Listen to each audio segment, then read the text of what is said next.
اور پھر میں یہی کہنا چاہوں گا، یہ برائلر چکن کھانا چھوڑ دو، یہ مرغی بن گئے یہی کھا کھا کر کے۔ میں بارہا اس سے پہلے بھی کہہ رہا تھا کہ یہ سفید مرغیاں دانے چگتی رہتی ہیں، انہیں کسی کا ہوش نہیں ہوتا۔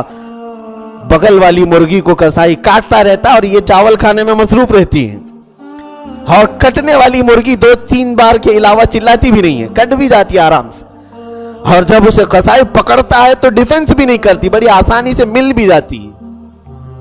یہ حالت آج ہماری بھی ہو گئی، آج ہمیں بڑے آسانی سے لے جا کر کے کاٹا جا رہا ہے، اور باقی سب چگنے میں مصروف ہیں۔ جیسے برائلر چکن اپنے کھانے میں مصروف رہتی، کبھی آواز نہیں اٹھاتی ہو، بہت شریف مرغی ہے، اتنے شریف بن کر کے زندگی گزارنے کی کوشش کر رہے ہیں۔ شریف اس معنی میں نہیں کہہ رہا ہوں کہ کاش اگر تقوی و طہارت والی شرافت آ جاتی تو کیا کہنے، اس کی طاقت بھی الگ ہوتی، لیکن یہ بزدلی جس کو دنیا شریف کہہ رہی ہے، میں اس کو شریف نہیں سمجھتا۔ آج میرے عزیزو، ہر نوجوان، ہر مسلمان اور ہر عورت اپنے ڈیفنس کا طریقہ سیکھ لے، چاہے وہ جس طرح سے بھی ہو۔ ان حالات میں یہی میسج دینا چاہوں گا کہ جب ہمارے علاقوں میں محفوظ سے محفوظ جگہ بھی محفوظ نہیں رہی، آپ دیکھ نہیں رہے دلی کی یونیورسٹیوں میں گھس کر آتنکی جب حملہ کرتے ہیں، سر پھوڑ دیتے ہیں، جسموں کو لہو لہان کرتے ہیں، پڑھنے کی جگہ، علم کی جگہ، درسگاہ جہاں سے پوری قوم کا مستقبل وابستہ ہے، وہ جگہ جب محفوظ نہیں تو تمہارے گھروں کی چھتیں کیا محفوظ رہیں گی؟ اور حد تو یہ ہے کہ میں گیا ہوں JNU میں، ملیہ میں، میرے بہت سارے وہاں پر ساتھی پڑھے بھی ہیں، پڑھ بھی رہے ہیں، اور اتنا محفوظ کیمپس کہ ہر گیٹ پر چوکیدار ہیں، پولیس ہے، سیکورٹی گارڈ ہیں، چیکنگ کے ساتھ اندر بھیجا جاتا ہے۔ آپ بھی وزٹنگ کے لیے بھی جائیں تو آپ کو چیک کیا جاتا ہے۔ تو پھر یہ آتنکی لوگ آئے کہاں سے جو رات میں نقاب پہن کر کے آ رہے ہیں اور گنڈا گردی کر کے نوجوان بچوں کو، بچیوں کو مار کے جا رہے ہیں؟ میرے عزیزو، یہ کیا چل رہا ہے؟ آپ کیوں دیکھ نہیں رہے؟ اپنی آنکھیں کھولو۔ ایک طرفہ ایک قوم کی بالادستی قائم ہونے جا رہی ہے، اور پھر رات کے بعد پوری میڈیا میں کوئی شیطان اعلان بھی کرتا ہے کہ یہ حملے کی ذمہ داری ہم لیتے ہیں۔ تو یہ کیا چل رہا ہے؟ جب کسی سنگی کے ہاتھ میں لاٹھی آ جائے تو تم پھر انصاف کی امید نہ رکھنا، لاٹھی کا جواب لاٹھی سے دو۔ تم اگر یہ سوچتے ہو کہ کوئی مجھے لاٹھی مار کر کے جائے، میں کیس کر دوں گا اس پر، اور پھر دیکھا جائے گا 35 سال کے بعد مقدمے کے جواب میں کئی جج ٹرانسفر ہو کر کے جائیں گے، پھر فیصلہ سنائیں گے۔ یہ جو آتنکواد تم کو حملہ کیا تھا 35 سال پہلے، وہ نردوش ہے۔ گجرات میں جل بھی گئے، مر بھی گئے، کٹ بھی گئے، کتنے سینکڑوں لوگوں کو ایک ہی کنویں میں ڈال کر کے مارا گیا، لیکن قاتل کون ہے؟ وہاں پر تو کہا گیا سب نردوش ہیں۔ ایسا لگتا ہے آسمان سے کوئی چیز آئی اور ان کو مار کے چلی گئی۔ یہ تمام چیزیں جو چل رہی ہیں، میں صرف یہی چاہتا ہوں کہ آپ تدبیر سیکھو جو اسلام سکھا رہا ہے۔ آپ جب چلتے ہیں تو اپنے آپ کو بیلنس کیسے رکھتے ہو؟ آپ کیا ایک پیر ادھر پھسل جاتا ہے، ایک پیر ادھر پھسل جاتا ہے؟ نہیں، آپ کا دماغ سلامت ہے، آپ اپنے دونوں پیروں کو برابر رکھ رہے ہو، تو یہی ڈیفنس کی قوت ہے جو آپ کو گٹر میں گرنے سے بھی بچاتی ہے۔ تو اس عقل کو استعمال کرو، جب اس طرح کے حالات آئیں تو آپ صرف کسی کے بھروسے پہ نہ بیٹھو، اپنے عملی میدان میں اترو، اپنے حق کی لڑائی کے لیے آواز اٹھانا شروع کرو۔ اب یہاں پر ہم لوگوں نے صرف یہی سمجھ لیا ہے کہ پروٹیسٹ کرنا ہی ایک حق مانگنے کا طریقہ ہے۔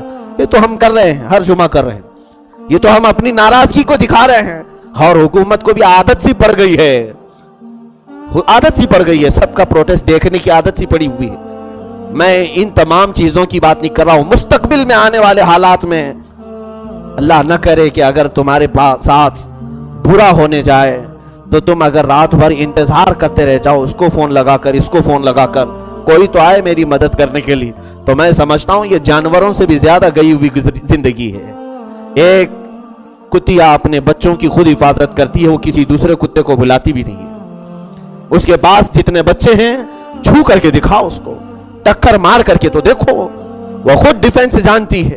ایسا نہیں کہ پوری برادری کو بلا کر کے تم پر حملہ کرتی ہو۔ جانوروں کو بھی اللہ رب العزت نے اتنی تمیز عطا فرمایا ہے کہ وہ اپنی حفاظت کرتے ہیں جب ان کے ساتھ کوئی چھیڑ چھاڑ ہوتی ہے۔ تو کیا آج ہماری زندگی ایسی ہو گئی ہے؟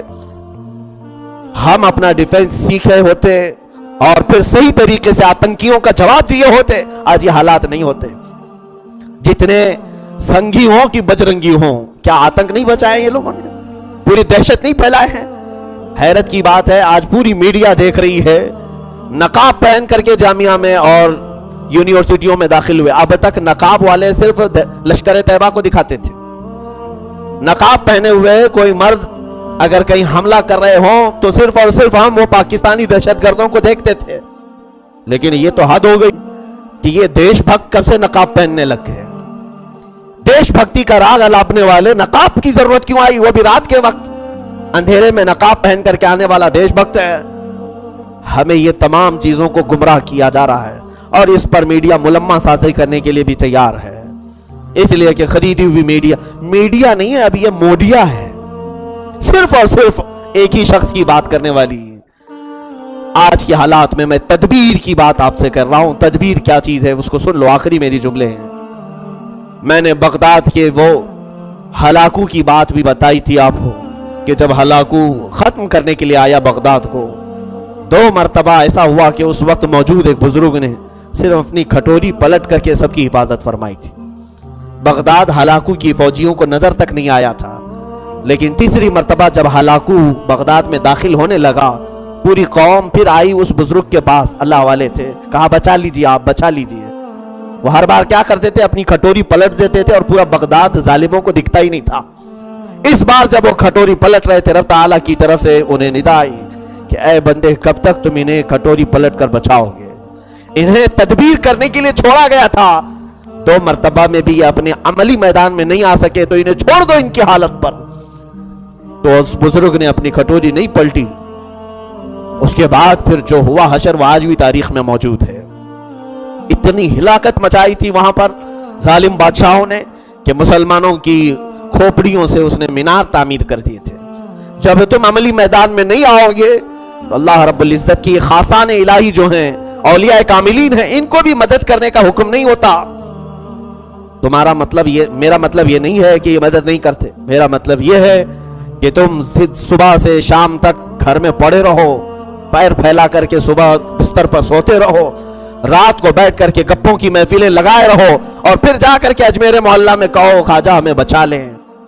تو اولیاء کاملین ان کی ڈیوٹی صرف یہ نہیں ہے کہ وہ تو قوم کو ہدایت کے لیے آئے تھے کہ بد عملوں کو عمل سکھائیں، تم تو پورے عمل کے میدان میں ختم ہو گئے اور پھر حفاظت کی بات کرنے چلے ہو۔ میرے عزیزو، انہوں نے یہاں تک کہ احکام بتائے اپنی زندگی میں کہ بیمار بھی ہو تو تمہیں نماز معاف نہیں ہے۔ وہ آخر عمر تک اپنی نزع کے وقت تک نمازوں کی پابندی کرتے رہے، اور یہاں ہم عملی میدان میں سب کچے ہو کر صرف باہر سے حفاظت آنے کی، مدد آنے کی امید میں بیٹھے ہوئے۔ یہ تمام چیزوں کو، اس جمود کو توڑنے کی ضرورت ہے۔ یہ تعطل ختم کیا جائے جو برسوں سے ہماری زندگیوں میں چلا آ رہا ہے۔ آج وہ نوجوان جو اپنے رات کی ایسی، یعنی رات کے لمحات ایسے علاقوں میں گزارتے ہیں جہاں پر گزرنا بھی ایک شریف انسان اچھا نہیں سمجھتا، اکثریت ہمارے بچوں کی۔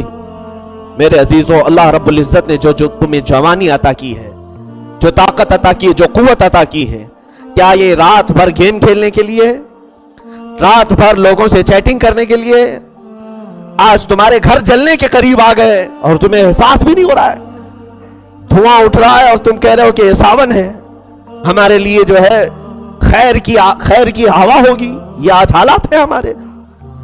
آج بھی اگر نہیں سنبھلیں گے ہم تو پھر ہمارے ساتھ وہی حشر ہوگا جو ایک کے بعد دیگرے سب کے ساتھ ہو رہا ہے۔ میں آپ کو 2 چیزوں کی اخیر میں تلقین کروں گا، ایک پورے کے پورے اسلام میں داخل ہو جاؤ عملی طور پر، دوسرے یہ کہ اپنی حفاظت کرنا خود سیکھو، کسی بھی سیاسی نیتا، کسی بھی سیاسی لیڈر کے بھروسے پر اپنی زندگی نہ گزارو۔ کل بھی تمہارا محافظ اللہ تھا، آج بھی تمہارا محافظ اللہ ہے، اور کل بھی تمہارا محافظ اللہ ہی رہے گا، رب تعالیٰ ہی رہے گا۔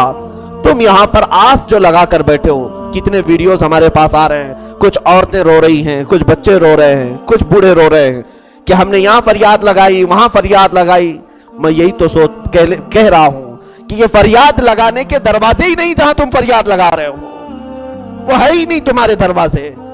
اللہ رب العزت نے تمہیں عقل عطا کی ہے، تم اپنا ڈیفنس سیکھو، مرنا تو ویسی بھی ہے تمہیں، کسی نہ کسی دن مرنا ہے، اور بستر پر تڑپ تڑپ کر کے مرنے سے بہتر ہے کہ اپنا سر اونچا کر کے اعلان کلمت الحق